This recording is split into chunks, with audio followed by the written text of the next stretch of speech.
Alhamdulillah wassalatu wassalamu ala Rasulillah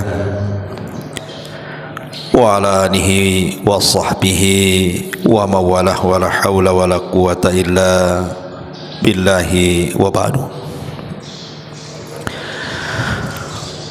Alhamdulillah, di pagi hari ini kita bisa duduk kembali untuk bertalabul ilmi, dan kita sudah masuk pada Ramadan yang ke-18. Artinya Ramadan atau hari-hari di bulan Ramadan yang kemarin belum tentu akan terulang, dan hari-hari Ramadan yang akan datang pun belum tentu kita lewati. Artinya yang ada ini manfaatkan sebaik mungkin. Boleh jadi kita tidak mendapatkan Ramadan berikutnya. Kajian di pagi hari ini kita akan mengambil beberapa ibrah dan pelajaran dari kisah yang menarik dalam Al-Quran, kisah Ashabul Kahfi. Kisah Ashabul Kahfi adalah kisah anak-anak muda yang berjuang mempertahankan tauhid dan akidah, sehingga Al-Quran mengabadikan kisahnya dalam satu surat yang disebut Suratul Kahfi. Bagaimana kisahnya, kisah anak-anak muda ini? Bagaimana mereka bisa masuk ke dalam gua dan ditidurkan 309 tahun di dalam gua tersebut, dan bagaimana ending ceritanya. Ma'asyiral muslimin yang dimuliakan Allah Subhanahu wa taala, kalimat Al-Kahfi itu beda dengan Al-Ghar. Kalau di Saudi kita bicara tentang sejarah Nabi, tentang turunnya wahyu di Gua Hira, kemudian saat hijrah Rasul bersembunyi di Gua Thur. Dalam bahasa Arab, gua yang Rasul berada di situ disebut Al-Ghar. Ghar itu gua kecil. Anda yang pernah umrah atau haji singgah di Gua Hira, itu 2 meter ke 2 meter saja itu dalamnya. Tapi Al-Kahfi ini gua dalam. Jadi kalau ada gua besar dalam, itu bahasa Arabnya disebut Al-Kahfi ini. Tapi kalau yayasan Al-Kahfi lain lagi. Itu yayasannya. Ya. Ma'asyiral muslimin yang dimuliakan Allah Subhanahu wa taala, bicara tentang kisah Ashabul Kahfi ini terjadi silang pendapat waktunya di zaman siapa. Kalau menurut asbab nuzul, sebab turunnya surah Al-Kahfi ini, Al-Kahfi ini terjadi sebelum diutusnya Isa bin Maryam. Artinya di era Yahudi, karena masih mengikuti agama Nabi Musa. Dari mana kita tahu bahwa peristiwa Ashabul Kahfi ini terjadi sebelum era Isa bin Maryam? Dari pertanyaan yang ditanyakan orang-orang musyrik Arab kepada Rasul, di mana pertanyaan itu hasil daripada dialog pembesar-pembesar musyrik dengan orang-orang Yahudi Madinah. Jadi para pembesar Yahudi Madinah mengajarkan kepada orang-orang musyrik Arab untuk mempertanyakan beberapa soalan kepada Nabi sallallahu alaihi wasallam. Kalau dia sanggup menjawab berarti dia seorang nabi. Kalau dia tidak sanggup menjawab berarti dustakan kenabiannya. Lah salah satu yang ditanyakan adalah tentang saluhu an fityatin dhahabu fi dahril awal. Tanya kepada orang yang ngaku nabi tentang anak-anak muda. Anak-anak muda yang terjerembab dalam sebuah gua, bagaimana kisahnya? Artinya kisah Ashabul Kahfi itu sangat terekam di kepala-kepala orang Yahudi itu, sehingga minta ditanyakan kepada para pembesar musyrik kepada Nabi SAW. Dari kisah Ashab Nuzul ini, Al-Imam Ibnu Katsir dan yang lainnya merajihkan bahawa peristiwa Ashabul Kahfi itu sebelum Isa bin Maryam. Ini satu pendapat. Pendapat yang kedua, bahawa peristiwa Ashabul Kahfi itu justru setelah diutusnya Isa bin Maryam. Jadi setelah Isa diangkat ke langit, maka Hawariyun terpecah menjadi 3 kelompok. Kelompok yang pertama adalah kelompok yang mereka melawan orang-orang Yahudi Romawi dan mereka mati syahid. Kemudian kelompok yang kedua murtad, tidak sanggup melawan orang-orang Yahudi, akhirnya menyerah kemudian jadi murtad. Kemudian kelompok yang ketiga mereka hijrah, mereka bersembunyi, mereka tidak menghadapi orang-orang Yahudi karena kekuatan mereka lemah, tapi mereka terus berdakwah. Lah dari kelompok ketiga ini asal muasal cerita Ashabul Kahfi. Ini pendapat yang kedua, dan ini yang banyak dikuatkan para ulama. Ma'asyiral muslimin yang dimuliakan Allah Subhanahu wa taala. Lalu di mana Al-Kahfi itu? Gua yang diceritakan di dalam surah Al-Kahfi itu ada di mana letaknya? Sebagian ulama ahli tafsir mengatakan bahwa letak gua Al-Kahfi itu ada di Suriah. Ada di Suriah. Dan ini sebagaimana disebutkan oleh Al-Imam Fakhruddin Ar-Razi.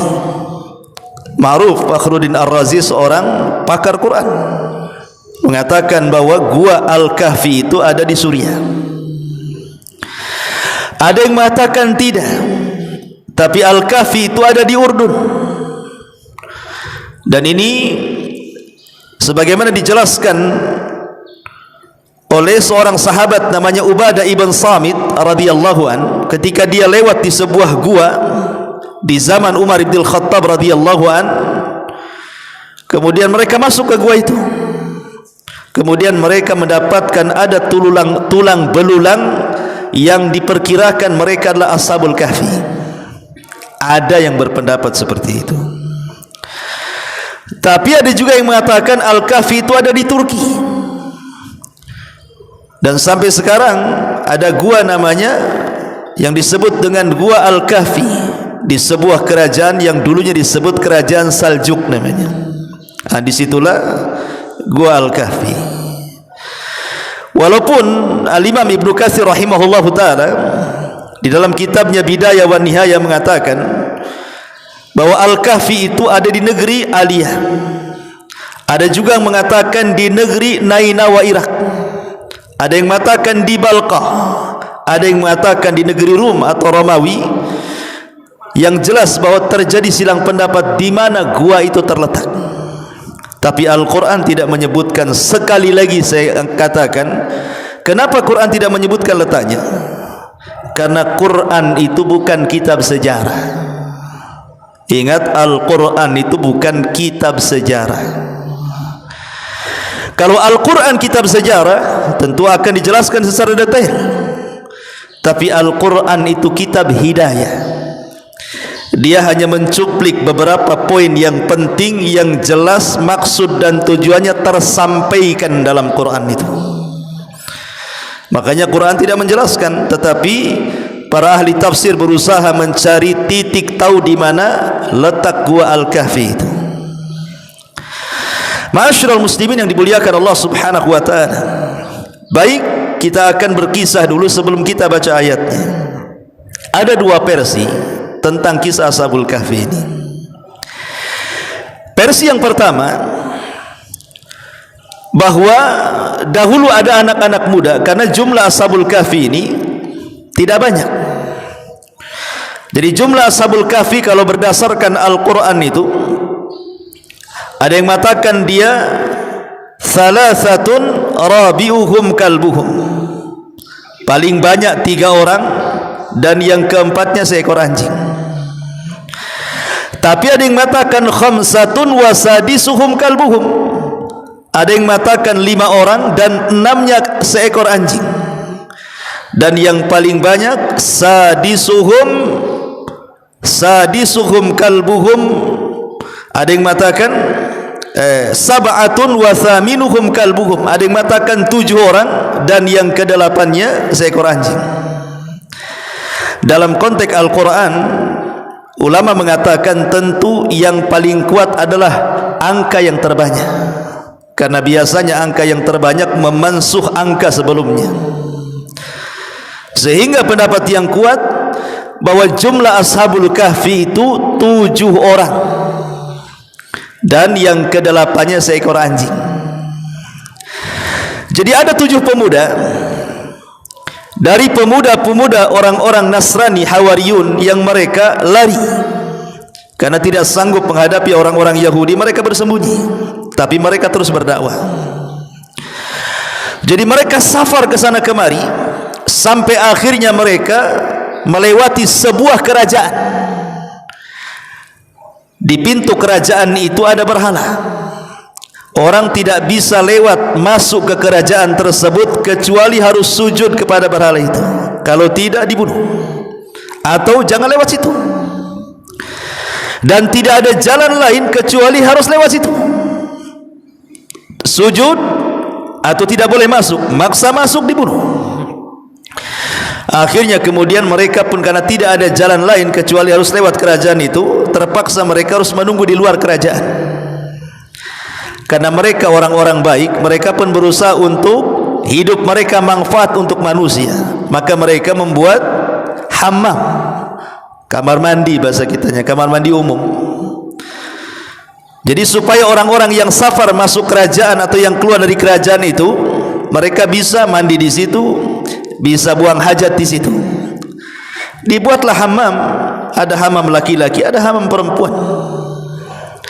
Dan masyarakat merasa nyaman karena kalau mereka buang hajat atau mandi, ada kamar mandi umum gitu ya.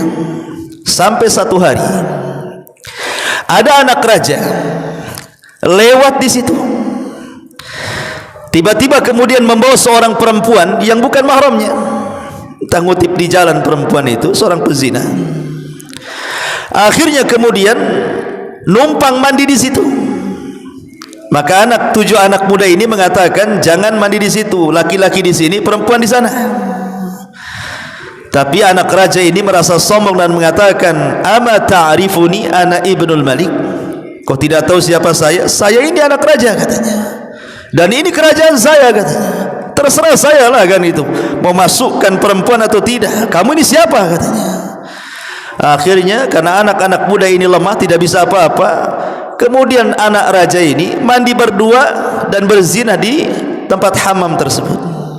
Maka anak-anak muda ini berdoa kepada Allah agar Allah menurunkan azabnya kepada orang itu. Tiba-tiba kemudian Allah subhanahu wa ta'ala turunkan azabnya, meninggallah 2 sejoli di dalam hammam tersebut. Anak raja ini mati dan juga perempuannya diazab oleh Allah subhanahu wa ta'ala. Kematian anak raja ini sampai ke telinga raja. Marah raja karena raja menuduh bahwa anaknya dibunuh oleh 7 anak muda yang entah berantah dari mana tuh. Akhirnya kemudian mengirim pasukan. Taulah anak-anak muda ini mau dibunuh dan ditangkap, mereka lari menjauh dari kerajaan tersebut mengarah ke bukit. Di tengah jalan kemudian berjumpa dengan seorang penggembala kambing, dan dia memiliki seekor anjing. Akhirnya sambil lari dari kerajaan, 7 anak muda ini mendakwahi penggembala kambing tersebut. Akhirnya Allah takdirkan berimanlah dia, dan akhirnya mengikuti anak-anak muda ini. Kemudian sebelum mengikuti anak muda, dia pun melepas anjing dan kambingnya dan mengatakan, ya anjing, antarkan kambing-kambingku ke tuannya, karena saya ini hanya sebagai suruhannya saja. Dan setelah ku antarkan kambing-kambingku, maka engkau balik lagi kemari. Akhirnya kemudian anjing itu membawa kambing-kambing itu ke tuannya, dan anjingnya balik lagi. Kemudian ikutlah dengan anak-anak muda ini. Ketika nampak ada sebuah gua, masuklah anak-anak muda ini ke dalam gua, tapi anjingnya tidak ikut masuk. Disitulah kemudian akhirnya ditidurkanlah anak-anak muda ini selama 3 abad 9 tahun. Ini versi pertama kisah Ashabul Kahfi ini. Versi yang kedua, dan ini yang masyhur, yang banyak dicatat oleh ahli sejarah. Jadi dahulu di masa kerajaan Romawi ada seorang raja namanya Dicyanus. Ma'ruf Raja Dicyanus, raja Romawi kala itu. Jadi Raja Dicyanus ini hendak mengadakan acara kerajaan.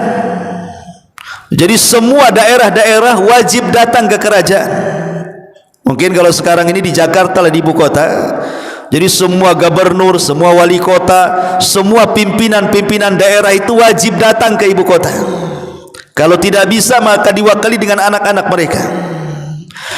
Maka ditentukan waktunya, kemudian buatlah pesta besar di kerajaan. Masalahnya pesta itu mengandung kesyirikan, karena dalam pesta itu ada penyembahan berhala. Lah rupanya ada anak-anak pejabat itu yang akidahnya mereka masih murni beragama Nasrani, mengikuti ajaran Isa bin Maryam lewat Hawariyun. Fitrah mereka menolak, tidak mau mereka ikut acara tersebut. Akhirnya menyingkir satu persatu. Kalau versi Quran tadi mengatakan 3 orang, ada yang mengatakan 5 orang, ada yang mengatakan 7 orang, dan itu yang paling banyak. Menyingkirlah satu gitu ya. Tidak ada koordinasi satu dengan yang lain. Sehingga kemudian ketika mereka menyingkir, mereka duduk di bawah pohon, datang lagi duduk di bawah pohon, datang lagi duduk di bawah pohon. Satu dengan yang lainnya tidak saling kenal, dan satu dengan yang lainnya takut menceritakan kenapa mereka tidak terlibat dalam acara itu. Karena jangan-jangan mata-mata yang sebelah ini kenapa ngikuti saya. Tapi lama-lama kemudian entah kenapa dan dari mana obrolannya, tiba-tiba mereka ngobrol, rupanya fitrah mereka sama, menentang acara kerajaan. Sementara mereka itu anak-anak pembesar daerah, anak pejabat-pejabat kerajaan semua. Dari situlah kemudian mereka mulai mengingkari kemungkaran kesyirikan, sampailah ke telinga Dicyanus, rajanya Romawi itu. Kemudian ditangkap. Setelah ditangkap kemudian anak-anak muda ini diinterogasi. Maka mereka pun berusaha mendakwahkan dakwah tauhid. Akhirnya mereka dipaksa murtad. Murtad atau dibunuh, antara dua itu saja. Kalau mereka mempertahankan agama Nasrani, dibunuh. Kalau murtad, dimaafkan.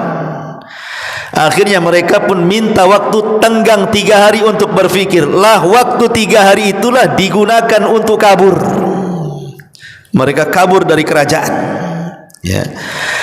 Akhirnya kemudian mereka kabur dari kerajaan, sampailah kemudian di sebuah gua di atas bukit gitu ya. Ada yang mengatakan nama guanya namanya Hizam.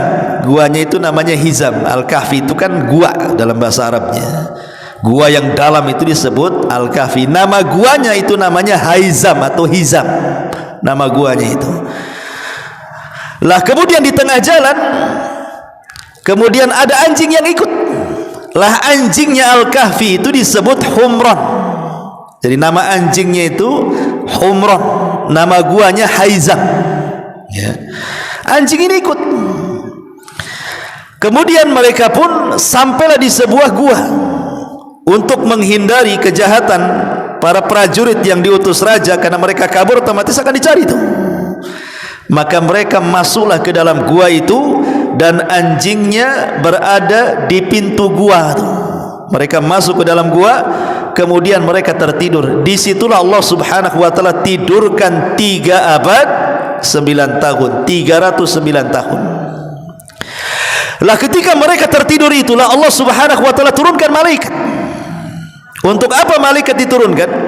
Untuk membolak-balik badan mereka.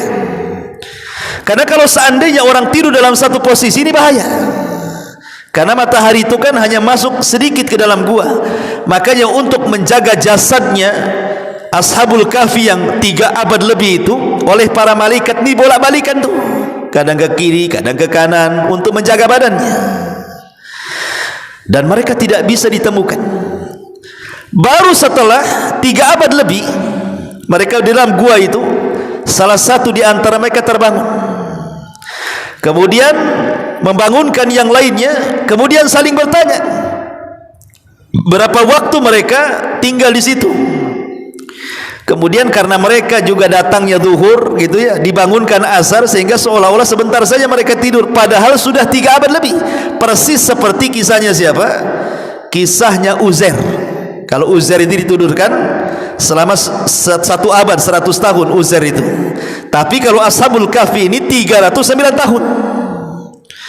Akhirnya karena mereka lapar, diutuslah satu orang untuk mencari makan. Keluarlah mereka, rupanya kerajaan di Kianu sudah hancur karena sudah 3 abad lebih, dan dipimpin raja yang baru, yang justru raja ini beragama Nasrani dan saleh.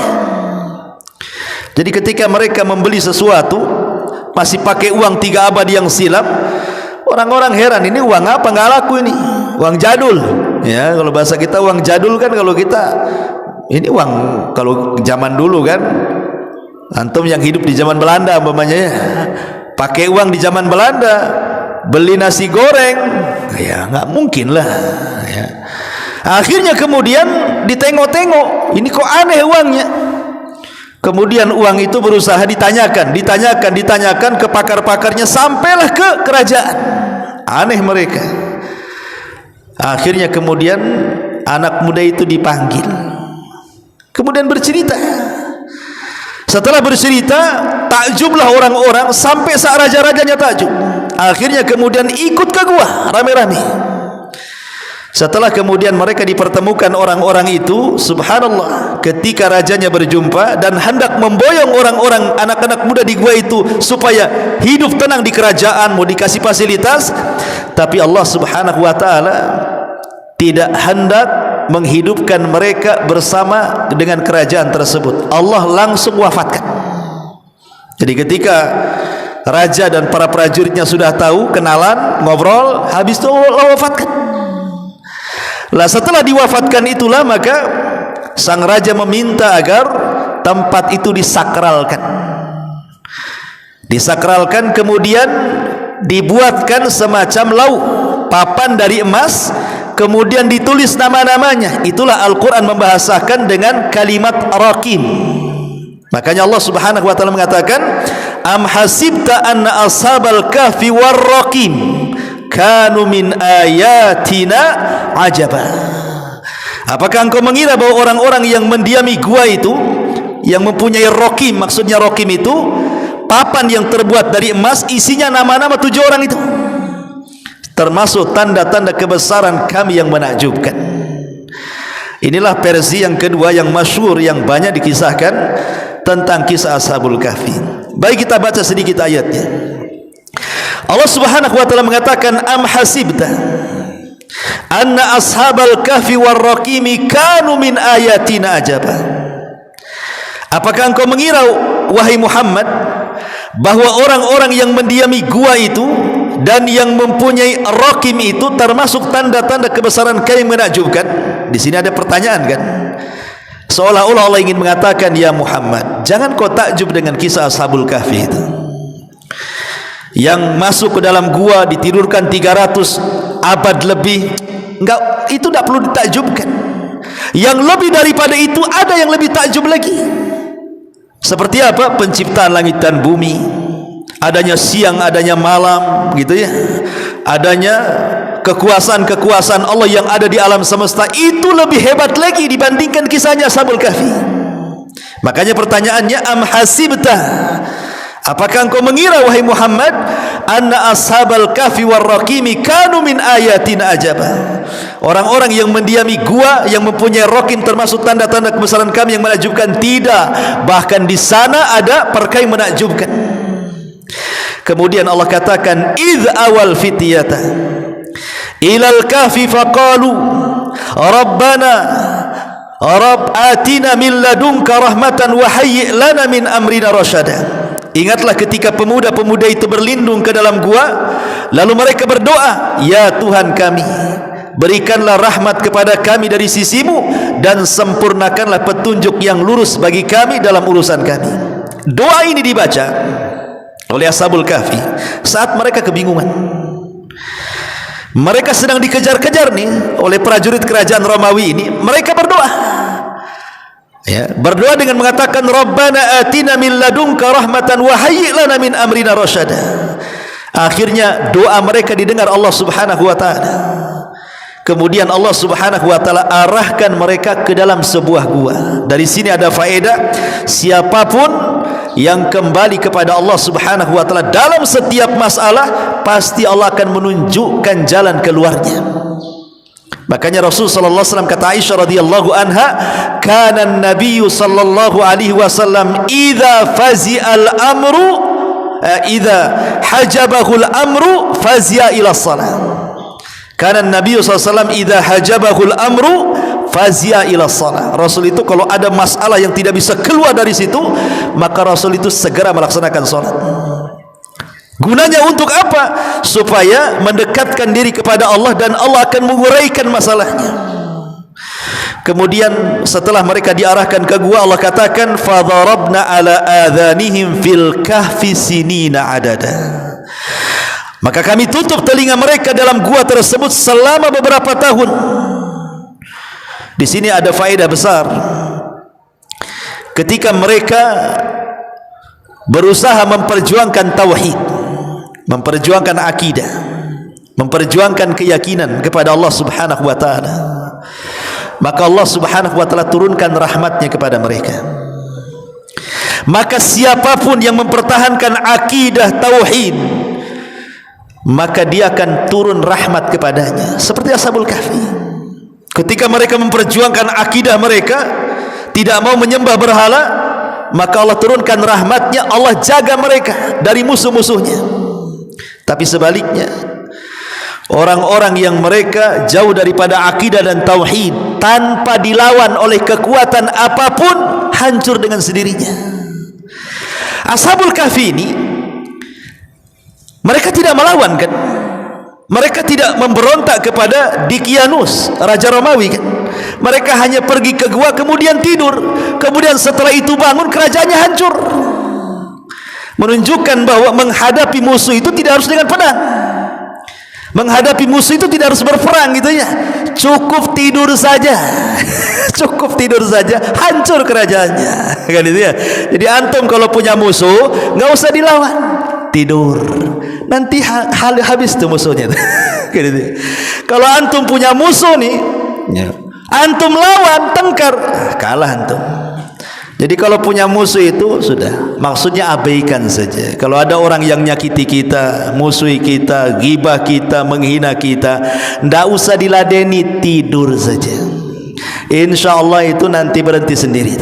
Lihat Ashabul Kahfi melawan musuh dengan tidur. Nggak bisa tidur Ustaz, Antimo beli, insya Allah tidur ya. Saya pernah minum Antimo 3 tidur di pesawat sampai dibangun-bangunkan, pak katanya, gak bangun-bangun juga.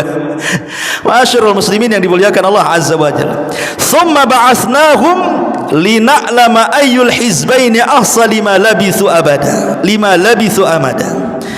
Kemudian kami bangunkan mereka agar kami mengetahui manakah di antara kedua golongan itu yang lebih tepat dalam menghitung beberapa lamanya mereka tinggal dalam gua itu.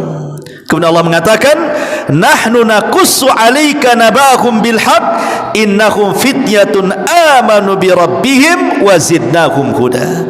Kami ceritakan kepadamu wahai Muhammad kisah mereka dengan sebenar-benarnya. Dari sini menunjukkan semua kisah Quran itu benar.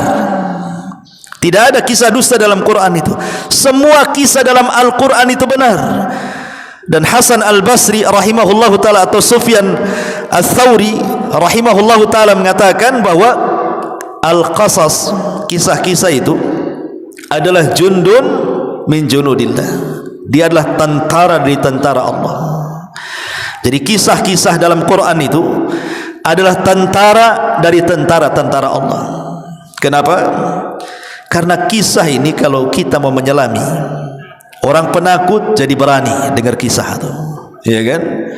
Orang sedih jadi bahagia, orang bahagia pun bisa jadi sedih. Kisah ini bisa mempengaruhi orang. Makanya metode Al-Quran itu terkadang sepertiga isi Quran itu kan kisah-kisah. Karena terkadang ketika orang mendengar kisah, mudah untuk menyerap dan mudah untuk tobat. Maka dikatakan bahwa kisah itu jundun min junudillah. Jadi kalau seandainya antum lagi sedih karena ada masalah, lihat Nabi Ayub. Ayub berapa tahun diuji oleh Allah, akhirnya kita sabar, kan itu ya. Ketika antum kemudian ditinggal mati oleh keluarga tercinta kita, lihat juga Nabi Ayub, anak-anaknya semua mati, akhirnya jadi sabar.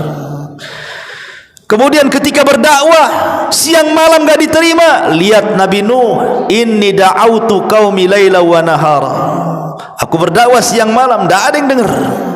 Lihat Nabi Nuh, gitu ya. Siapa lagi? Pokoknya apapun permasalahan hidup kita, semua ada kisahnya, sehingga kita tenang. Maka disebut jundun min junudillah. Dan semua kisah Al-Quran itu bil haq, semua benar.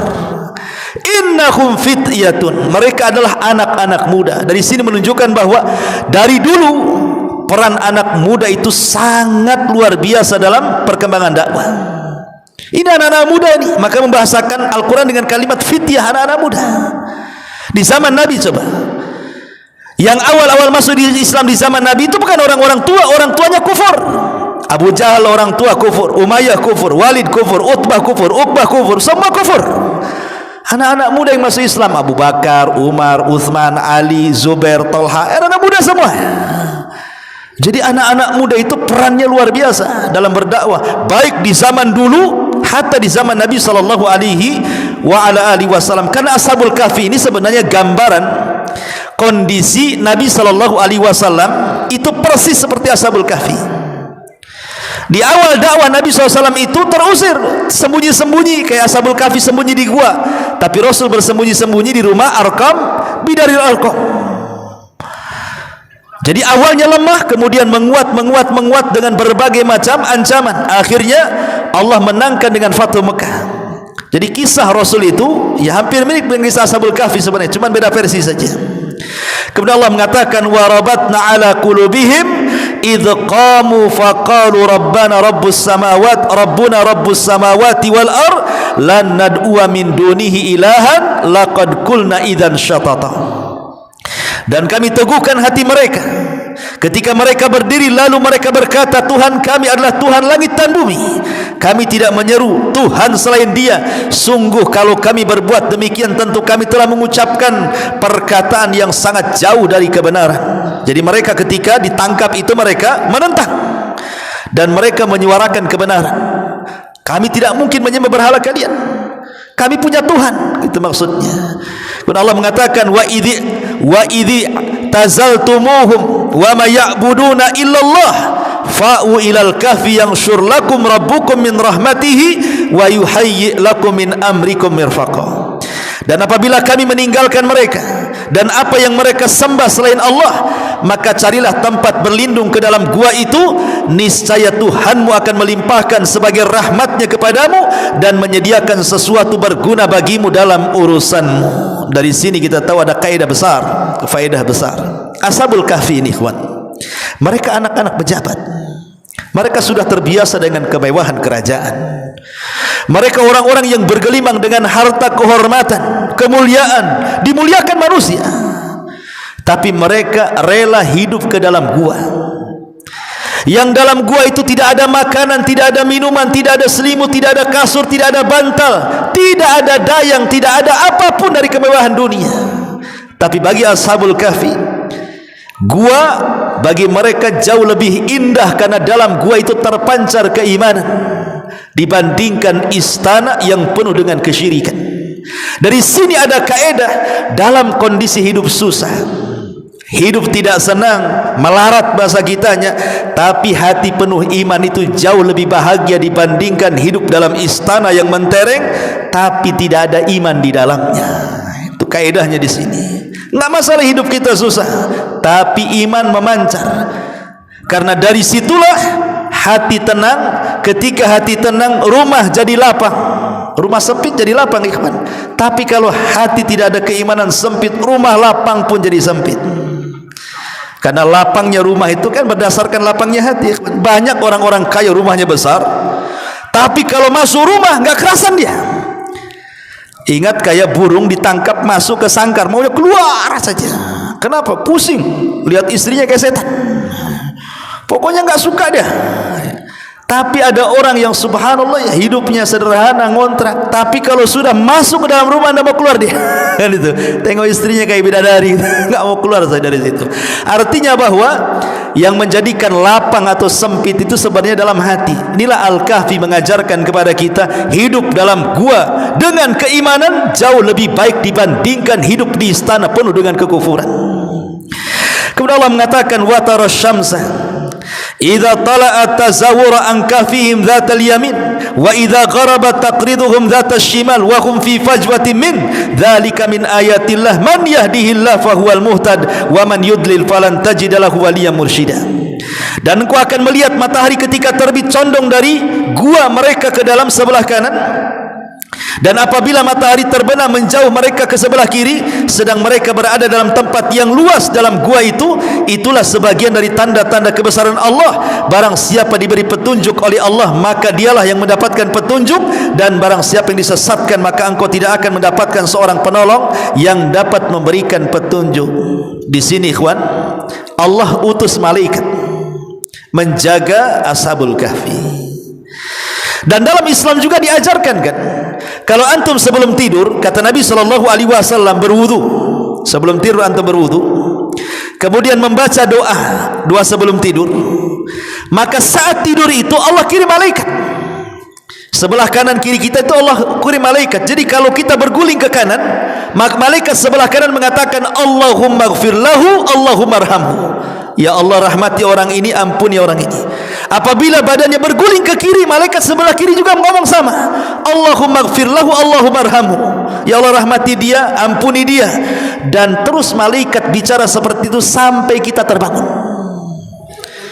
Karena Ashabul Kahfi begitu, ketika mereka kembali kepada Allah, ada yang merawat mereka, para malaikat.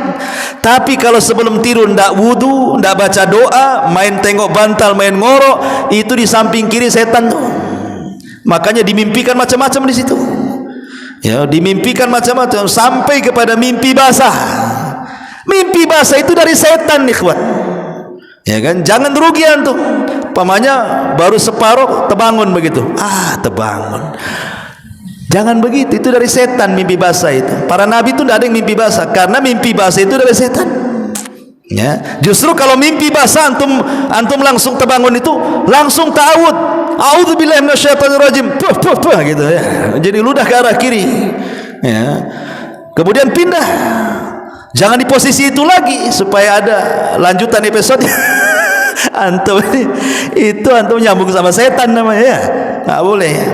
Dan Allah mengatakan wa tahsabuhum aiqadan wa hum ruqud. Wa nuqallibuhum dhatal yamin wa dhatal shimal wa kalbuhum basitun dira'aihi bil wasid law ittala'ta 'alaihim lawallaita minhum firara wa lamulita minhum raghban. Dan engkau mengira mereka tidak tidur, padahal mereka tidur. Dan kami bolak-balikan mereka ke kanan ke kiri, sedang anjing mereka membentangkan kedua lengannya di depan pintu gua. Dan jika kamu menyaksikan mereka, tentu kamu akan berpaling melarikan diri dari mereka, dan pasti kamu akan dipenuhi rasa takut terhadap mereka. Dari sini ada faedah ikhwatu fiddin, anjing ini binatang najis. Tapi dalam kisah Ashabul Kahfi itu dimuliakan anjing ini. Anjing yang dimuliakan, kalau Al-Quran itu kalau mengisyaratkan soal anjing biasanya untuk keburukan. Seperti ketika Allah Subhanahu wa taala bicara tentang Bal'am bin Ba'urah. Apakah mathaluhu kamathalil kalbi? Permisalan Bal'am bin Ba'urah itu seperti anjing. Kalau dia dihalau tetap menjulurkan lidahnya, enggak dihalau pun menjulurkan lidahnya. Biasanya Quran kalau menyebut kata anjing itu biasanya untuk permisalan buruk. Tetapi khusus Ashabul Kahfi, anjing Ashabul Kahfi itu dimuliakan. Kenapa mereka dimuliakan, anjing-anjing dimuliakan ini? Disebabkan karena perkawanan. Siapa kawan anjing ini? Kawan anjing ini orang-orang mulia. orang-orang yang berilmu. Makanya dalam dunia perburuan, kalau anjing itu berilmu, dilatih, duduk, berdiri, kejar, tangkap, diam, dan dia bisa kita atur, maka ketika dia diutus untuk memburu setelah baca basmalah, buruannya halal. Padahal liur anjing itu najis. Kalau dia nyaplok buruannya, kemudian kita katakan lepas, tapi kalau nyaplok dimakan, itu untuk dia haram berarti. Ya berarti tidak pandai anjingnya tuh. Suruh diam kok malah berdiri, suruh berdiri duduk, suruh duduk berdiri, suruh diam lari. Itu bego tuh. Anjing ini kalau yang kayak gini buruannya haram. Maksudnya yang punya ilmu anjing itu yang halal maksudnya. Setelah melepas baca basmalah, itu pun kalau tidak ada anjing lain. Kalau kita ini ngelepas anjing, pas tengok buruannya kok ada anjing tetangga, itu haram, itu syubhat namanya. Karena kita tidak tahu mana satu yang gigit. Atau ketika diterkam masuk pula ke air gitu ya, itu syubhat. Bisa saja dia mati bukan karena gigitan anjing, tapi karena habis oksigen tuh dalam air itu ya. Jadi murni ya anjing itu yang berilmu tuh. Itulah fadilah ilmu sampai mengangkat derajat anjing. Dan begitu seterusnya, karena waktu juga. Intinya bahwa kisah Ashabul Kahfi ini, sekali lagi faedah yang kita bisa petik. Yang pertama, di sini ada qudratullah ikhwan, karena di zaman itu, di zaman Ashabul Kahfi diceritakan dalam Quran itu, kebanyakan mereka ikarul ba'thi. Kebanyakan mereka itu mengingkari ba'thi, ada kehidupan setelah kematian. Bahkan di zaman Rasul pun sama. Orang-orang kafir Quraisy itu mengingkari tidak ada kehidupan setelah kematian. Makanya dikisahkan Ashabul Kahfi. Lihat Ashabul Kahfi loh, ditidurkan 3 abad lebih gitu ya. Menunjukkan apa? Allah sanggup menghidupkan manusia setelah kematiannya. Ini yang pertama. Yang kedua, himayatuddin wal i'tiqad as-sahih. Di sini ada penjagaan agama dan keyakinan yang sahih. Di mana Ashabul Kahfi ini mengajarkan kepada kita perjuangan mempertahankan akidah. Dan nanti di akhir zaman kata Nabi SAW, memegang sunnah itu qabid alal jamrah, seperti memegang bara api, semakin dipegang panas, dilepas pula lepas pula sunnah dari kita. Makanya Rasul memberikan hadiah, nanti di akhir zaman akan datang hari-hari kesabaran kepada kalian. Kalau kalian sabar, maka kalian seperti mendapatkan pahala 50 sahabat Nabi. Kalau kita sabar ya, tapi karena memang fitnahnya luar biasa di akhir zaman itu. Dan sekarang kita berada di akhir zaman, dan fitnah ini baik syahwat ataupun syubhat sudah melanda di tengah-tengah kita. Yang dulu tidak bisa dipahami hadis oleh para ulama, sekarang baru ngeh para ulama. Contoh umpamanya, hadis Nabi SAW mengatakan bahwa nanti di akhir zaman akan terjadi kejahatan yang bersumber dari langit. Para ulama di zaman itu tidak bisa memahami hadis ini. Kok ada kejahatan bersumber dari langit? Rupanya baru terbongkar hari ini kan, ketika manusia menerbangkan satelit ke langit, kemudian handphone di mana-mana dipancar luaskan. Rupanya itulah maksudnya kejahatan yang bersumber dari langit, yang tidak ada satu rumah kecuali dimasukinya. Sekarang handphone 1 orang 2, pengemis saja pakai tablet, ya kan, minta ditransfer. Udah nggak ada lagi ya. Wah, luar biasa sekarang. Nengok itu yang di lampu-lampu merah itu, bisa joget nengok YouTube, dibayangkan. Dulu nggak ada orang ketawa sendiri, sekarang banyak orang ketawa sendiri. Coba lihat orang ketawa sendiri. Antum ini ketawa sendiri kalau tengok handphone itu, ya. Ma'asyiral muslimin yang dimuliakan Allah Azza wa Jalla. Kemudian yang terakhir juga di sini tentang pentingnya doa. Ashabul Kahfi ini berdoa kepada Allah Subhanahu wa taala dan mengatakan, Rabbana atina min ladunka rahmatan wa hayyi' lana min amrina rasyada. Allah ijabah. Apa ijabahnya? Pertama, Allah jauhkan mereka dari musuh-musuhnya. Yang kedua, Allah arahkan ke sebuah gua untuk sebagai perlindungannya. Kemudian yang ketiga, Allah tidurkan supaya mereka tidak merasa ketakutan dengan musuh-musuhnya. Kemudian yang keempat, mereka pun diberikan kebaikan karena selama mereka tidur dijaga malaikat. Dan Allah akhiri mereka dijadikan sebuah tanda-tanda yang akan dikenang sampai hari ini, bahkan sampai kiamat, siapa anak-anak muda Ashabul Kahfi itu. Dan hari ini kita ceritakan, padahal kisahnya antah berantah kapan, tapi menunjukkan bahwa Ashabul Kahfi sebuah pelajaran besar yang kita bisa petik bahwa anak-anak muda itu sangat berperan di dalam memperjuangkan agama Allah Subhanahu wa taala. Subhanaka wa bihamdika asyhadu an la ilaha illa anta astaghfiruka wa atubu ilaik. Allahu ta'ala alam. Assalamualaikum warahmatullahi wabarakatuh.